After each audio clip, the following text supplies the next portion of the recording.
जब इस कायनात में इंसानों का नामो निशान भी नहीं था, हर तरफ बस सन्नाटा पसरा हुआ था। न कोई आवाज गूंजती थी, न कोई हरकत नजर आती थी, न कोई जानवर था, न कोई परिंदा, बस खामोशी का आलम। तभी एक दिन अल्लाह रब्बुल आलमीन ने अपने तमाम फरिश्तों को पुकारा और फरमाया, ऐ मेरे फरिश्तों, मेरे अर्श ए अज़म के करीब इकट्ठा हो जाओ। अल्लाह का हुक्म मिलते ही अनगिनत फरिश्ते रोशनी की लकीरों की तरह चमकते हुए एक जगह जमा हो गए। सब अदब से खड़े हो गए, निगाहें झुकी हुई। फिर अल्लाह ताला ने इरशाद फरमाया, मैं जमीन पर अपना एक नुमाइंदा भेजना चाहता हूं। यह सुनकर फरिश्तों के बीच हलचल सी मच गई।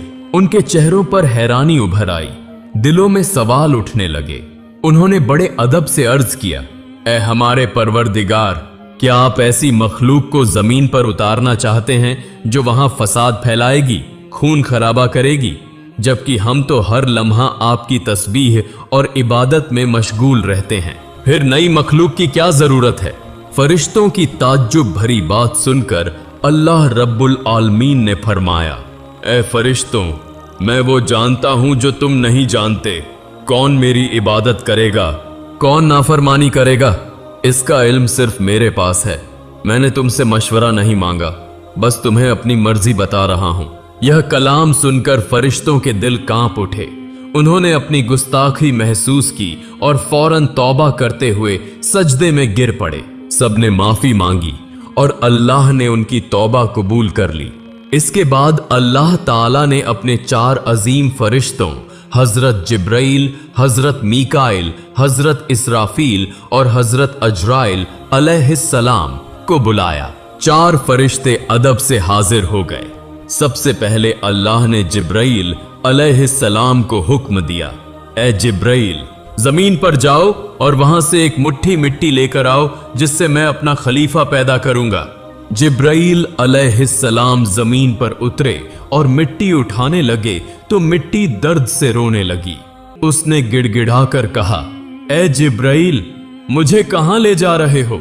जिब्राइल अलैहिस्सलाम ने फरमाया, मैं तुम्हें अल्लाह के पास ले जा रहा हूं।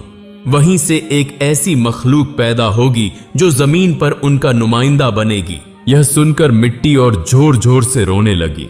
बोली, मुझे मत ले जाइए।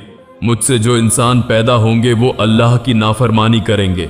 जब अल्लाह का अजाब उतरेगा तो मैं भी तो उसमें शामिल होंगी। उसके गजब को सहने की ताकत मुझ में नहीं है। मेरी तरफ से अल्लाह से माफी मांग लेना। मिट्टी की यह दर्द भरी फरियाद सुनकर जिब्राइल अलैहिस्सलाम का दिल पसीज गया और वो खाली हाथ लौट आए। उन्होंने जाकर पूरी बात अल्लाह के सामने बयान कर दी। फिर अल्लाह ने मीकाइल अलैहिस्सलाम को भेजा। वो भी जमीन पर उतरे, मगर मिट्टी ने वही दर्द दोहराया और मीकाइल अलैहिस्सलाम भी खाली हाथ लौट आए। तीसरी बार इसराफील अलैहिस्सलाम को भेजा गया, मगर मिट्टी की पुकार सुनकर उनका दिल भी भर आया और वो भी मिट्टी उठाए बिना लौट आए। अब तक तीनों फरिश्ते खाली हाथ वापस आ चुके थे। आखिरकार अल्लाह रब्बुल आलमीन ने अजराइल अलैहिस्सलाम को भेजा। जब अजराइल अलैहिस्सलाम जमीन पर पहुंचे तो मिट्टी ने फिर वही इल्तिजा की, मुझे छोड़ दीजिए, अमुनीस से थी। मगर अजराइल अलैहिस्सलाम ने फरमाया, ऐ मिट्टी, इस बार तुम्हारी बात नहीं मान सकता। मुझे मेरे रब का हुक्म मिला है और मैं उसके हुक्म की खिलाफ वर्जी कभी नहीं करूंगा। यह कहकर उन्होंने मिट्टी उठाई और अल्लाह की बारगाह में हाजिर हो गए। अल्लाह ताला ने अजराइल अलैहिस्सलाम की फरमानबरदारी से खुश होकर फरमाया, ए अजराइल, चूंकि तुमने मेरा हुक्म पूरा किया है, मैं तुम्हें इंसानों की रूहें कब्ज करने की जिम्मेदारी देता हूं। अजराइल अलैहिस्सलाम ने अर्ज किया, ए रब, जब मैं लोगों की रूह लूंगा तो उनके घर वाले मुझसे नफरत करेंगे। अल्लाह ने फरमाया, तुम फिक्र मत करो, मैं हर मौत के लिए अलग अलग सबब बना दूंगा। कभी बीमारी, कभी हादसा, कभी बुढ़ापा। लोग तुम्हें इल्जाम नहीं देंगे। यह सुनकर अजराइल अलैहिस्सलाम मुतमिन हो गए। फरिश्तों ने अल्लाह के हुक्म से उस मिट्टी को मक्का शरीफ के करीब एक पहाड़ी पर रख दिया। बारिश की बूंदें पड़ती रहीं, धूप उसे सुखाती रही और यूं कई साल गुजर गए। आखिरकार अल्लाह की कुदरत से उसी मिट्टी से हजरत आदम अलैहिस्सलाम का पुतला तैयार हो गया। फिर अल्लाह ने हुक्म दिया कि इस जिस्म को जन्नत में ले जाया जाए। फरिश्तों ने आदम अलैहिस्सलाम का जिस्म उठाकर जन्नत पहुंचा दिया, जहां वो रूह के बिना लंबे अरसे तक पड़ा रहा। इसी दौरान फरिश्ते अक्सर उस जिस्म को देखकर कहते, यही होगा अल्लाह का नुमाइंदा। पम पाम तुस पाम पाम कुस्का थी, मगर फरिश्तों का सरदार आजाजील, जो अभी शैतान नहीं बना था, हर बार ताने कसता, मजाक उड़ाता। कोई फरिश्ता उसे कुछ कहने की हिम्मत नहीं करता था। एक दिन अल्लाह ने फिर अपने चारों अजीम फरिश्तों को बुलाया और फरमाया, ए फरिश्तों, अर्श ए अज़म पर जाओ और आदम की रूह लेकर आओ। चारों फरिश्ते रवाना हुए और कीमती जवाहरात से सजे प्याले में रूह लेकर वापस आए। जन्नत में नूर फैल गया, तमाम फरिश्ते खुशी से झूम उठे, मगर आजाजील के दिल में घमंड की चिंगारी सुलगने लगी। फिर अल्लाह का हुक्म हुआ, ए आदम, रूह तेरे जिस्म में दाखिल हो जाए। और उसी लम्हे रूह आदम के जिस्म में दाखिल कर दी गई। उनके अंगों में जान दौड़ गई, आंखें खुली, हाथ पांव हिले और वो जिंदा होकर उठकर बैठ गए। उनकी पहली आवाज थी, अल्हम्दुलिल्लाह। अल्लाह रब्बुल आलमीन इस कलाम से बहुत खुश हुए। आदम अलैहिस्सलाम ने अपनी जिंदगी की पहली नेमत मिलने पर 2 रकात नमाज अदा की और अल्लाह ताला के सामने शुक्र अदा किया। नमाज पूरी हुई तो फरिश्ते एक खूबसूरत तख्त लेकर आए, जिसे हीरे, जवाहरात और चमकते सोने चांदी से सजाया गया था। अल्लाह के हुक्म से आदम अलैहिस्सलाम को उस तख्त पर बैठा दिया गया। चारों तरफ फरिश्ते अदब, इज्जत और मोहब्बत से झुके खड़े थे। फिर अल्लाह ताला ने इरशाद फरमाया, ऐ मेरे फरिश्तों, आदम को इज्जत दो और उन्हें सजदा करो। अल्लाह का हुक्म मिलते ही लाखों करोड़ों फरिश्ते सजदे में गिर पड़े। हर तरफ नूर का समुंदर फैल गया। जब फरिश्तों ने सजदे से सिर उठाया तो देखा कि सिर्फ आजाजील खड़ा रह गया है। उसके चेहरे पर नफरत, घमंड और हठ साफ झलक रहा था। अल्लाह ताला ने कड़े लहजे में पूछा, ए आजाजील, तूने मेरे हुक्म को क्यों नहीं माना? आजाजील ने घमंड से भरी आवाज में जवाब दिया, आपने आदम को मिट्टी से पैदा किया और मुझे आग से बनाया। आग की फितरत ऊपर उठने की है, जबकि मिट्टी नीचे झुकती है। तो अगर किसी को सजदा करना चाहिए था तो आदम को मुझे करना चाहिए, न कि मुझे उन्हें। उसकी ये बात अल्लाह रब्बुल आलमीन के गजब को भड़का गई। अल्लाह ने फरमाया, ए नाफरमान, मेरी बारगाह से निकल जा। तूने मेरे हुक्म की तौहीन की है। तू लानत का हकदार है और हमेशा के लिए धिक्कारे हुए लोगों में शामिल कर दिया गया। उस लम्हे से जो फरिश्तों का सरदार था, वो गिरकर इब्लीस और शैतान कहलाया। जन्नत से निकाले जाने पर शैतान रोने लगा और बोला, ऐ अल्लाह, मैंने इतने अरसे तक तेरी इबादत की है, तेरे बंदों को सिखाया है, तेरी राह में खिदमत की है। आज भी मैं तेरी रहमत का तलबगार हूं, मेरी एक दुआ कबूल कर ले। अल्लाह ताला ने फरमाया, क्या चाहता है तू? शैतान बोला, ए मालिक, मुझे कयामत तक की जिंदगी दे दीजिए। अल्लाह ने इरशाद फरमाया, तुझे कयामत तक की मोहलत दे दी गई। फिर शैतान ने कहा, मुझे यह ताकत भी दे दीजिए कि आदम की औलाद के जिस्मों में दौड़ सकूं, उनकी नसों में पहुंच सकूं। अल्लाह ने फरमाया, यह ताकत भी तुझे दी जाती है, मगर याद रख, तू मेरे बंदों को गुमराह कर सकता है, उन्हें फुसला सकता है, लेकिन जो मेरा सच्चा बंदा तौबा करेगा, मैं उसके सारे गुनाह माफ कर दूंगा और मेरे खास बंदों पर तुम्हारी चाल कभी कामयाब नहीं होगी। शैतान को लानत देकर जन्नत से निकाल दिया गया। इसके बाद अल्लाह के हुक्म से आदम अलैहिस्सलाम का तख्त जन्नतुल फिरदौस में ले जाया गया। उन्हें पूरी आजादी दी गई कि जन्नत की नेमतों का लुत्फ उठाएं, खाएं, पिएं, घूमें, आराम करें। लेकिन आदम अलैहिस्सलाम के दिल में एक अजब सा खालीपन था। वो अकेले बैठकर इबादत में मशगूल रहते। उनके चेहरे पर उदासी साफ दिखाई देती। अल्लाह ताला को आदम की यह हालत मालूम थी, इसलिए उन्होंने जिब्राइल अलैहिस्सलाम को भेजा। जिब्राइल उनके पास आए और मुस्कुराकर पूछा, ए आदम, जन्नत तुम्हें कैसी लग रही है? आदम अलैहिस्सलाम ने कहा, जन्नत बहुत खूबसूरत है, चारों तरफ सुकून, नेमतें, नूर, सब कुछ है, लेकिन दिल में एक अजीब सी कमी महसूस होती है जिसे मैं समझ नहीं पा रहा। जिब्राइल ने कहा, ए आदम, मैं समझता हूं, अल्लाह ने मुझे इसी मकसद से भेजा है, जल्द ही तुम्हारी यह कमी पूरी कर दी जाएगी। यह कहकर जिब्राइल वापस लौट गए।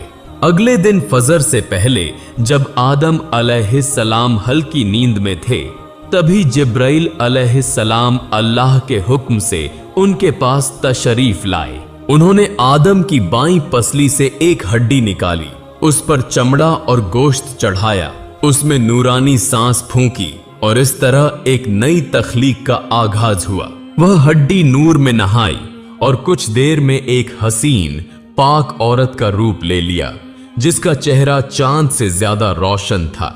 उसे देखकर लगता था जैसे जन्नत की हर रोशनी उसी से फैल रही हो। जिब्राइल मुस्कुराए और अदब से बोले, ए आदम, उठिए। आदम अलैहिस्सलाम जागे और सामने उस नूरानी हस्ती को देखकर हैरान रह गए। उनकी आंखों में रहमत, सुकून और मोहब्बत की चमक थी। उन्हें देखते ही आदम के दिल में ऐसी राहत उतरी जो उन्होंने पहले कभी महसूस नहीं की थी। जिब्राइल अलैहिस्सलाम ने फरमाया, ए आदम, ये हैं आपकी हमसफर बीबी हव्वा अलैहिस्सलाम। यह सुनते ही आदम के चेहरे पर मुस्कुराहट फैल गई। उनके दिल का खालीपन पल भर में मिट गया। तफसीरों में आता है कि दुनिया की तमाम औरतों में सबसे ज्यादा हुस्न बीबी हव्वा को दिया गया था। आदम देर तक उन्हें देखते रहे और दिल में अल्लाह का शुक्र अदा करते रहे। धीरे धीरे वे उनके करीब बढ़ने लगे, मगर जिब्राइल ने रोकते हुए कहा, ए आदम, निकाह के बिना तुम्हारा उनके करीब जाना जायज नहीं। पहले अल्लाह ताला से निकाह की दुआ कीजिए। आदम ने सर झुका लिया और अल्लाह से बीबी हव्वा के साथ निकाह की दुआ की। अल्लाह ने उनकी दुआ कबूल की और फरमाया, ए आदम, मैंने तुम्हारा और हव्वा का निकाह मुकम्मल कर दिया है। अब तुम अपनी बीवी का मेहर अदा करो। आदम ने पूछा, ए रब, मेहर क्या होगा? अल्लाह ने फरमाया, मेहर यह है कि तुम मेरे प्यारे हबीब हजरत मोहम्मद सल्लल्लाहु अलैहि वसल्लम पर कुछ मर्तबा दरूद भेजो।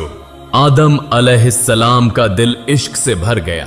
उन्होंने पूरा ध्यान लगाकर हुजूर सल्लल्लाहु अलैहि वसल्लम पर दरूद भेजा और उसी के साथ इंसानियत का पहला निकाह पूरा हुआ। पवित्रता, मोहब्बत और रूहानियत से भरा हुआ सबसे पहला रिश्ता। अब अल्लाह ताला ने आदम और हव्वा को जन्नत की तमाम नेमतों का इस्तेमाल करने की इजाजत दी और फरमाया, ए आदम, ए हव्वा, जन्नत की हर नेमत तुम्हारे लिए है, जो चाहे खाओ पियो, लेकिन इस एक पेड़ के करीब मत जाना और इसका फल कभी मत खाना। कहा जाता है कि वह पेड़ गेहूं का था। आदम और हव्वा जन्नत में सुकून और खुशी के साथ रहने लगे, लेकिन दूसरी तरफ शैतान उनकी बर्बादी की चालें सोचने लगा। वो बाहर बैठा हर पल यह योजना बनाता कि कैसे आदम और हव्वा को फिसलाया जाए। जन्नत से निकाले जाने के बाद शैतान की सबसे खतरनाक चाल शुरू हुई। वह बाहर बैठकर हर लम्हा यही सोचता रहा कि कैसे आदम और हव्वा को धोखे में डालकर अल्लाह की नाफरमानी करवाए। उसने अपने पुराने इल्म, दुआएं और वजीफे याद किए ताकि जन्नत के करीब पहुंच सके। बहुत कोशिशों के बाद वह जन्नत की हद के पास पहुंच गया, जहां उसने देखा कि एक खूबसूरत मोर दीवार पर बैठा है। मोर ने शैतान को देखकर पूछा, तू कौन है? शैतान ने झूठ बोलते हुए कहा, मैं एक फरिश्ता हूं और जन्नत में दाखिल होना चाहता हूं। मोर ने जवाब दिया, हजरत आदम अलैहिस्सलाम यहां मौजूद हैं। उनके रहते किसी और को अंदर जाने की इजाजत नहीं। शैतान ने नर्म आवाज में कहा, मुझ पर रहम करो, अगर तुम मेरी मदद करोगे तो मैं तुम्हें ऐसी दुआएं सिखाऊंगा जिससे तुम कभी बूढ़े नहीं होंगे, न मरोगे और हमेशा जन्नत में रहोगे। मोर लालच में आ गया। शैतान की मीठी बातों और पढ़ी हुई दुआओं ने मोर का दिल पिघला दिया और उसने उसे जन्नत के अंदर ले जाने का तरीका बताया। वहां एक बड़ा सांप पहरे पर था। मोर ने पूरी बात सांप को बताई। सांप ने शैतान से पूछा, तू कौन है और क्यों अंदर जाना चाहता है? शैतान ने फिर झूठ बोला, मैं अर्श के नीचे रहा करता था और वहां मैंने एक ऐसी दुआ सीखी है जिससे हर मुराद पूरी होती है। अगर तुम मुझे अंदर ले जाओ तो मैं वो दुआ तुम्हें भी सिखा दूंगा। सांप भी उस दुआ की लालसा में आ गया, मगर बोला, आदम अलैहिस्सलाम के रहते किसी को अंदर ले जाना मुमकिन नहीं। तभी शैतान ने अपनी सबसे खतरनाक चाल दिखाई। उसने कहा, अगर तुम चाहो तो मैं तुम्हारे मुंह के अंदर चला जाऊंगा। इस तरह हम दोनों जन्नत में भी पहुंच जाएंगे और कोई हमें देख भी नहीं पाएगा। सांप इस योजना पर राजी हो गया। उसने अपना मुंह खोला और शैतान उसके अंदर दाखिल हो गया। फिर सांप जन्नत की हंसी फिजाओं से गुजरता हुआ बीबी हव्वा अलैहिस्सलाम के पास पहुंच गया। जैसे ही वो वहां पहुंचा, शैतान जोर जोर से रोने और सिसकने लगा। उसकी आवाज इतनी दर्द भरी थी कि हूरें और गिलमान भी इकट्ठा हो गए। बीबी हव्वा ने हैरानी से पूछा, ए अजनबी, तुम क्यों रो रहे हो? शैतान ने मासूमियत का नाटक करते हुए कहा, मैं तुम्हारे अंजाम को सोचकर रो रहा हूं। बीबी हव्वा घबरा गईं। हमारा अंजाम क्या होने वाला है? शैतान बोला, अल्लाह ताला बहुत जल्द तुम्हें और आदम को जन्नत से निकालकर जमीन पर भेज देगा। मैंने यह बात अर्श पर लिखी हुई देखी है। बीबी हव्वा के चेहरे पर परेशानी उतर आई। उन्होंने पूछा, तुम्हारी बात सच है? यह मैं कैसे मानूं? शैतान ने तुरंत कहा, अगर मैं झूठ बोल रहा हूं तो अल्लाह और उसके फरिश्तों की लानत मुझ पर हो।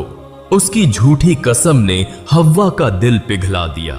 फिर उन्होंने कांपती आवाज में पूछा, अगर हमें जमीन पर भेज दिया जाएगा तो क्या इससे बचने का कोई तरीका है? शैतान ने चालाकी से उंगली उठाकर पेड़ की तरफ इशारा किया। देखो, जिस पेड़ से तुम्हें दूर रहने का हुक्म दिया गया था, अगर तुम उसका फल खा लो तो तुम हमेशा के लिए जन्नत में रहोगी, कभी बाहर नहीं निकाली जाओगी। बीबी हव्वा गहरी सोच में पड़ गई। एक पल को उन्हें लगा कि शायद यही तरीका है। फिर धीरे धीरे वो पेड़ के करीब गईं, एक फल तोड़ा और कुछ देर उसे देखकर आखिरकार एक और खा लिया। ज्यों ही उन्होंने फल खाया, जन्नत की हवा थम गई। हव्वा ने उस फल का आधा हिस्सा लिया और आदम अलैहिस्सलाम के पास गईं। मोहब्बत से बोली, ए आदम, आप भी इसे खाइए। आदम अलैहिस्सलाम ने उनकी बात मान ली और फल खा लिया। उसी लम्हे उनके जिस्म से नूरानी कपड़े उठ गए। उनके जिस्म से महकती खुशबू गायब हो गई। शर्म, डर और पछतावे की परछाई उनकी आंखों में उतर आई। दोनों को अपनी बड़ी गलती का एहसास हुआ। अल्लाह रब्बुल आलमीन को उनका यह अमल पसंद नहीं आया। फरिश्तों को हुक्म हुआ, जाओ आदम और हव्वा को जन्नत से उतार दो और उन्हें जमीन पर भेज दो। हुक्म मिलते ही जिब्राईल अलैहिस्सलाम और दूसरे फरिश्ते आए और आदम व हव्वा को जन्नत से निकालकर नीचे उतार दिया। जन्नत की फिजाओं में गहरा सन्नाटा छा गया। पहला मर्द और पहली औरत अब धरती की ओर रवाना हो चुके थे। यहीं से इंसान की कहानी शुरू होती है। एक ऐसी कहानी जिसमें इम्तिहान है, तौबा है, रहमत है और मोहब्बत भी। जब आदम और हव्वा जमीन पर उतरे तो दोनों एक दूसरे से जुदा कर दिए गए। आदम सरंद नाम की पहाड़ी पर ठहरे और हव्वा जद्दा के इलाके में। दोनों ही अल्लाह की नाफरमानी का गम लेकर रोते, इबादत करते और तौबा करते रहते। कई सालों तक वो अपने गुनाह पर अफसोस करते रहे। फिर एक दिन अल्लाह ताला ने उनकी तौबा कबूल कर ली और फरमाया, ए आदम, ए हव्वा, मैंने तुम्हें माफ कर दिया, अब तुम दोनों एक दूसरे से मिल जाओ। अल्लाह के हुक्म से वो दोनों एक जगह आ मिले। वह मुलाकात इतनी पाक और रूहानी थी कि उसी से इंसानियत की नई शुरुआत हुई। कुछ समय बाद उनकी औलादें पैदा होने लगीं। धरती पर जिंदगी फैल गई। मोहब्बत और रहमत का सिलसिला चल पड़ा। इसी तरह इंसानियत का पहला दौर शुरू हुआ, एक सफर जिसमें गलती भी थी, तौबा भी और रहमत भी। अल्लाह ताला ने साबित कर दिया कि जो भी बंदा सच्चे दिल से तौबा करता है उसके लिए रहमत का दरवाजा हमेशा खुला रहता है।